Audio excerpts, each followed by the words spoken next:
Welcome back. The Cape Flats, it really is a gangster's paradise. Gang violence is still rife, a problem that's terrorized communities for decades.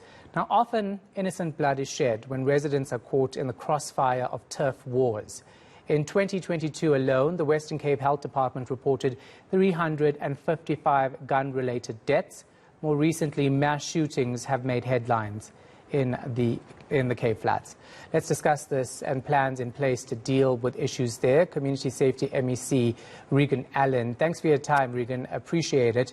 So we're actually looking at crime in South Africa and the crime-fighting measures in place. The Western Cape government has actually put in officers to help police deal with the issue of crime in hotspot areas. And that seems to be actually getting you some results, according to the eNCA police station commander. So talk us through what exactly you're doing.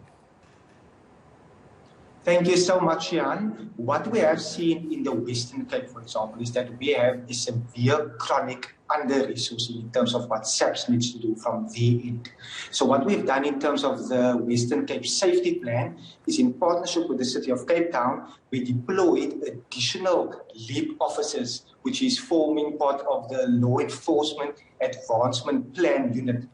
And we've seen amazing successes in areas like eNCA, who is no longer the murder capital in South Africa, even places like Khayelitsha, Manenberg, Elsies. And we've seen how the working relationship between the South African Police Service, law enforcement, as well as neighborhood watches and CPFs on the ground are reaping the benefit. We have a way to go, but we are definitely confident that we have made great strides. We also are looking at our oversight role in terms of the South African Police Service to ensure that we get actually more detectives. We can't have 200, one detective dealing with 250 dockets, for example, because ultimately we would want to see arrests being made, convictions, and the criminals are ending up behind bars. But from where I'm sitting now, I am extremely confident that we are continuing to make strides. We will continue to make strides because we've seen how when national government are failing or when we are not getting additional boots on the ground, the Western Cape government together with the City of Cape Town would have to step up, because you would be aware the time of blaming and saying stuff about politics and sometimes playing politics in the safety space has not helped our communities. Hence, we have stepped up. We have gone outside of our mandate in terms of putting money aside in order to fund the LEAP officers in partnership with the City of Cape Town. It's about time, many would argue, right? Because, you know, the Cape Town government has often been accused of only trying to deal with issues in the richer areas. But now that you have this LEAP team on the ground in hotspot areas, talk to me about exactly what they do. Are they patrolling as well? And how can people actually contact them if they're not getting joy with police in the area? So what we have done in terms of the safety plan, it is built on evidence and on data. So we have deployed the LEAP officers to the 12 hotspot areas here in Cape Town, as well as in 3 districts in the province, to see where crime is happening. We are able to track down the data in terms of where murders are happening, in which road it's happening, in order to curb it even before it happens. And this particular unit is working alongside the South African Police Service to ensure that criminals are held accountable. So it's in terms of visible policing, it's in terms of patrolling, but also in terms of stop and search operations in areas, because we know when vehicles are entering a certain area, it could be filled with drugs or guns, etc. So there is vehicle checkpoints, there is raids on known drug houses to ensure that the manufacturing and distribution that is happening at drug houses, which is linked to organized crime, are stopped. So we have seen how this program has been well received from the South African Police Service and the commanders where they are deployed. So it is in the hotspot areas.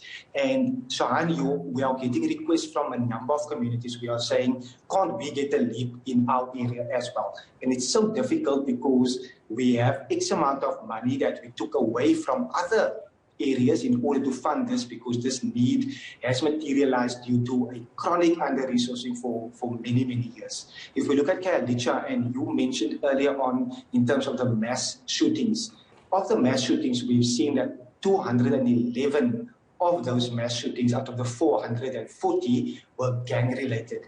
And often young kids, moms and dads are caught in the crossfire as a result of gang violence. And 8 of our stations here in the Western Cape, in the top 10, have a 0% conviction rate in terms of gang-related murders. So we are working with the South African Police Service. Obviously, more needs to be done, but the strides that are being made, it's based on evidence, based on affairs and sport, together with health in terms of preventative measures and looking at what economic opportunities are doing in order to create and foster opportunities for young people to obviously get opportunities into business, into education, etc. But many of those would be medium to long-term interventions that we are tracking to see if we are able to target one particular community, and we are seeing that social development is helping the South African Police Service and the schools in terms of identifying young people that are at risk and then helping and assisting them to then make better choices and not go into gangsterism, because we've seen over a number of years that kids are becoming younger and younger and making choices to join gangs. So we are working in that field with social development, education, and looking at it from a whole of society approach. I fully understand the root causes of crime and how we need to tackle those causes in order to see at a later stage the eradication of gangs, which you have alluded to has been around for decades. Organized crime is there, and we need to disorganize crime, but also to make sure that we create opportunities for young people to make choices. Well, I can say well done. I think we should always commend authorities when they are winning the fight against crime. Appreciate your time. Reagen Allen, Community Safety and Police Oversight MEC in the Western Cape.